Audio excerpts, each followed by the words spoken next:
മലയാളി മഞ്ചയുടെ ഒരു ഇതുണ്ടായിരുന്നു. അപ്പോൾ അതിന് വേണ്ടി എൻ്റെ അനിയത്തി ടീച്ചറാണ് കേട്ടോ, ബഡ് സ്കൂളിലെ ടീച്ചറാണ്. അവൾ റെഡിയായി അതിൻ്റെ ഒരു വീഡിയോ എടുക്കുന്ന കേട്ടോ.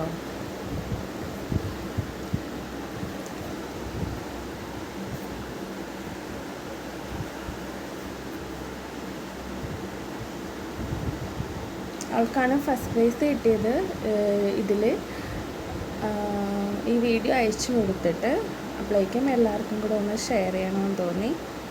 എല്ലാവർക്കും ഇഷ്ടമായെങ്കിൽ ഈ വീഡിയോ ലൈക്ക് ചെയ്യണേ.